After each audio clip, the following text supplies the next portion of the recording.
ప్రజాప్రభుత్వం గౌరవ ముఖ్యమంత్రి రేవంత్ అన్న తెలంగాణ రాష్ట్రాన్ని భారతదేశంతో కాదు ప్రపంచ దేశాలతోటే పోటీ పడే విధంగా తెలంగాణలో విద్యకు పెద్దపీట వేసి విద్యా వైద్యం పేదోళ్లకు అందుబాటులో ఉండాలి. ఉన్నత వర్గాలు కార్పొరేట్ స్థాయిలో చదువులు కానీ వైద్యం కానీ ఏ రకంగా చేసుకుంటున్నారో అదే స్థాయిలో తెలంగాణ రాష్ట్రంలో విద్యకు వైద్యానికి పెద్దపీట వేసినటువంటి ప్రభుత్వం ప్రజాప్రభుత్వం గౌరవ ముఖ్యమంత్రి రేవంత్ రెడ్డి గారు. గౌరవ ముఖ్యమంత్రి సంకల్పం ఒకటే, ముఖ్యమంత్రిగా బాధ్యతలు నిర్వహించుకుంటూ విద్యా శాఖను తన దగ్గరే పెట్టుకొని గత ప్రభుత్వం ఏదైతే నిరుపేద విద్యార్థులకు కానీ విద్యార్థులకు అన్ని విధాల ధనిక రాష్ట్రంలో విస్మరించినటువంటి విద్యా బోధనలు కానీ వాళ్ళకు సంబంధించినటువంటి ఆహార భద్రత విషయం కానీ అన్నీ కూడా తనే స్వయంగా ఆ శాఖను పర్యవేక్షించి ఇలా తెలంగాణతోటి కాదు భారతదేశంలో అగ్రగామిగా ఉంచాలనే పెద్ద మనసుతోటి విద్యారంగానికి పెద్దపీట వేసినటువంటి ఘనత ప్రజాప్రభుత్వాన్ని రేవంత్ అన్నది. మరి గత ప్రభుత్వంలో గత ధనిక రాష్ట్రంలో 10 ఏళ్ళుగా చూస్తే ఎక్కడనో చివరున్న ప్లేసు మరి ఇవాళ ప్రజాప్రభుత్వం గౌరవ ముఖ్యమంత్రి రేవంత్ అన్న నేతృత్వంలో విద్యపరంగా మరి ముందంజలో వస్తున్నటువంటి తెలంగాణలో మా బీసీల బిడ్డ ప్రస్తుత రాజ్యసభ సభ్యుడు ఆర్ కృష్ణయ్య గారు కొన్ని విమర్శలు చేస్తూ ఉన్నాడు. మరి పెద్దలు రాజ్యసభ సభ్యులు ఆర్ కృష్ణయ్య గారు గతంలో విద్యార్థుల కోసం ఎన్నో ఉద్యమాలు చేసిండు. మరి విద్యార్థుల ఫీజు రిమెంట్ స్కాలర్షిప్ల కోసం చేసిండు. మరి గత ప్రభుత్వంలో కేసీఆర్ ప్రభుత్వంలో 6,000 కోట్లు బకాయి ఉంటే ఎన్నడూ ధర్నా చేయని దీక్ష చేయని నువ్వు ఇలా మేము బీసీ బిడ్డ అనుకుంటే నువ్వు బీజేపీ బిడ్డ లెక్క మాట్లాడుతున్నావు. కృష్ణన్న, దయచేసి మా ప్రభుత్వానికి మా బీసీ బిడ్డలకు ఎస్టీ ఎస్సీ మైనార్టీ బిడ్డలకు ప్రజాప్రభుత్వం గౌరవ ముఖ్యమంత్రి రేవంత్ అన్న అందిస్తున్నటువంటి సంక్షేమాలు కానీ అందిస్తున్నటువంటి సమూల మార్పులు విద్యాశాఖలో ఏ రకంగా తెచ్చిండో నువ్వు ప్రజలకు వివరించాల్సిన అవసరం ఉంది. ఆర్ కృష్ణన్న, నువ్వు బీసీల ముద్దు బిడ్డవు, బీజేపీ బిడ్డగా మాట్లాడకని మా ఆర్ కృష్ణన్నకు ఈ మీడియా ద్వారా తెలియజేస్తా ఉన్నా. మరి 10 ఏళ్ళు ధనిక రాష్ట్రంలో వాళ్ళు గురుకులాలను కానీ విద్యార్థుల కాస్మెటిక్ ఛార్జీలు కానీ డైట్ ఛార్జీలు పూర్తిగా విస్మరించి 6,000 కోట్లు బకాయి పెడితే అప్పుల రాష్ట్రమైనా వాళ్ళు తప్పులు చేసినా ఒక్కొక్కటిగా సర్దిద్దుకుంటూ స్వయంగా విద్యాశాఖకు ఆయన ముఖ్యమంత్రి దగ్గర పెట్టుకొని సమూల మార్పులు తెచ్చి ఇలా విద్యాశాఖలో పెద్దపీట వేసి ఇలా అట్టడుగు వర్గాలు కార్పొరేట్ స్థాయిలో విద్యతో పాటు డైట్ ఛార్జీలు కాస్మెటిక్ ఛార్జీ పెంచిన ఘనత మరి కాంగ్రెస్ పార్టీది. ఇది మీకు కనిపిస్తుంది ఆర్ కృష్ణన్న?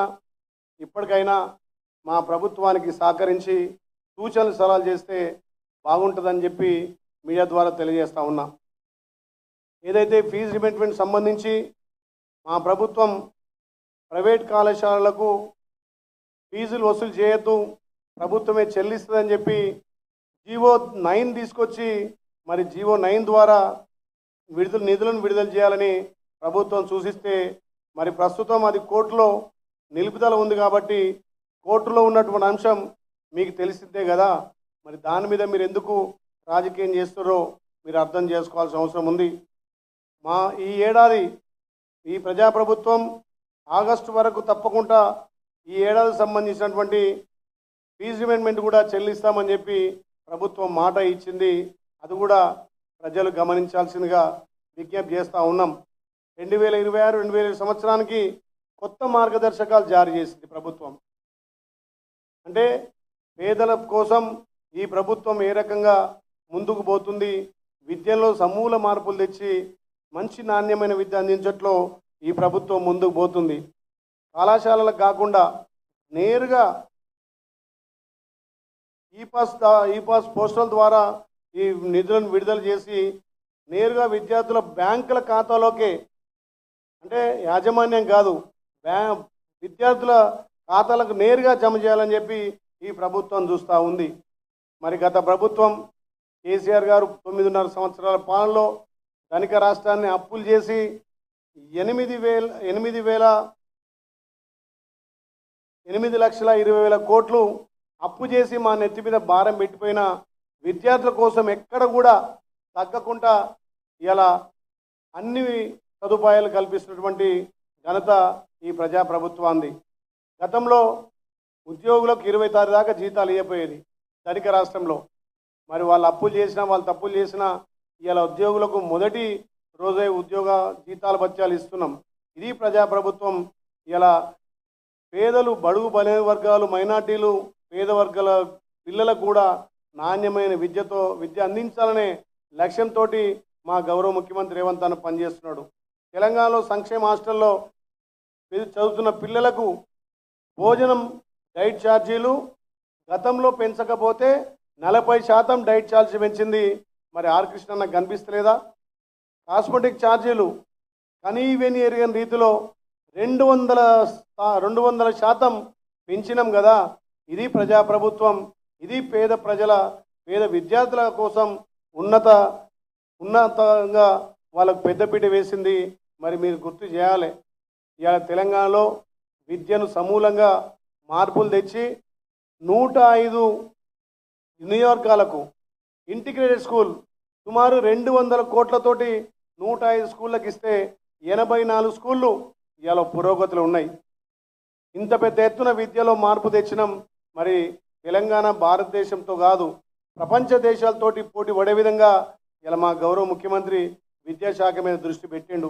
దానికోసం 26,674 కోట్లు ఇలా కేటాయించి ఇలా ఇంటిగ్రేటెడ్ స్కూల్ కడుతున్నాం. తెలంగాణ పబ్లిక్ స్కూళ్లను ఇలా మా ప్రభుత్వం తీసుకొచ్చి నియోజకవర్గానికి ఒక తెలంగాణ పబ్లిక్ స్కూల్ ఉండే విధంగా ఇలా ముందుకు తీసుకుపోతున్నాం. 20,720 కోట్ల ఈ కార్యక్రమం విద్యార్థులతోటి ఇలా మా ప్రభుత్వం ముందుకు పోతా ఉంది. ప్రభుత్వ జూనియర్ కళాశాలలో మధ్యాహ్న భోజనం కోసం 70 కోట్లు ఖర్చు చేసింది. మధ్యాహ్న భోజనమే కాదు, ఉదయాన్న బ్రేక్ఫాస్ట్ కూడా ఈ ప్రభుత్వం ప్రారంభించింది. నాణ్యమైనటువంటి దుస్తులు ఇవ్వాలని చెప్పి ఆగస్టు 15 వరకు కొంత ఆలస్యమైన కార్పొరేట్ స్థాయిలో ధనికులు ఏ దుస్తులు అయితే వాడతారో, ధనిక పిల్లలు ఏవైతే వాడతారో షూ కానీ, టై కానీ, బెల్ట్ కానీ వాళ్ళకు అవసరం వచ్చే కిట్లను కూడా మా ప్రభుత్వం ఆగస్టు 15 లోపు అందించబోతుంది. ఇలా ఈ సంవత్సరం ప్రైవేట్ శాలలకు బంద్ అయి రెగ్యులర్ వచ్చే పిల్లల కంటే 1,00,000 మంది విద్యార్థులు ఇలా ప్రభుత్వ స్కూల్లో కొత్తగా అడ్మిషన్లు తీసుకున్నారు. అంటే 1,00,000 విద్యార్థులు పెరిగిండ్రు ఇలా ప్రభుత్వ ఛార్జీలు. దీన్ని బట్టి తెలంగాణలో విద్యా రంగంలో ఎంత మార్పు తీసుకొచ్చిండు మా గౌరవ ముఖ్యమంత్రి అనేది మీరు ఒక్కసారి ఆలోచన చేయాలి అని చెప్పి తెలంగాణ ప్రజలను కూడా ఇలా గౌరవ ముఖ్యమంత్రి ప్రజాపాలన మీద నమ్మకం పెరిగే కదా 1,00,000 మంది విద్యార్థులను ప్రైవేట్ స్కూళ్ళకు బంద్ చేసి గవర్నమెంట్ స్కూళ్ళకు పంపుతున్నారు. ఇది ప్రజాపాలన. ఇది గౌరవ ముఖ్యమంత్రి ఇలా విద్యాశాఖకు పెద్దపీట వేసింది. కాబట్టి పేద విద్యార్థులు కూడా కార్పొరేట్ స్థాయిలో చదువులు ఉండాలి. కార్పొరేట్ స్థాయిలో వాళ్ళకు సంబంధించినటువంటి దుస్తులు కానీ, షూ కానీ, టై కానీ, బెల్ట్ కిట్లను కూడా ప్రభుత్వం అందించబోతుంది. ఇది ప్రజాప్రభుత్వం. అందుకే కేసీఆర్ గారు గతంలో స్కూళ్ళను బంద్ చేసి గ్రామాలలో వాడకో బెల్ట్ షాప్ చేసిండు. మరి మా ప్రజాప్రభుత్వం వచ్చిన తర్వాత రేవంత్ అన్న నేతృత్వంలో ఇలా మూతపడ్డ స్కూళ్ళను తెరిపించి ఇలా 1,00,000 మంది విద్యార్థులు ప్రైవేట్ స్కూళ్ళకు బంద్ అయ్యి గవర్నమెంట్ స్కూళ్ళకు వస్తుందంటే ఇది ప్రజాప్రభుత్వం. తెలంగాణ భారతదేశానికే రోడ్ మోడల్గా ముందుకు పోతుంది.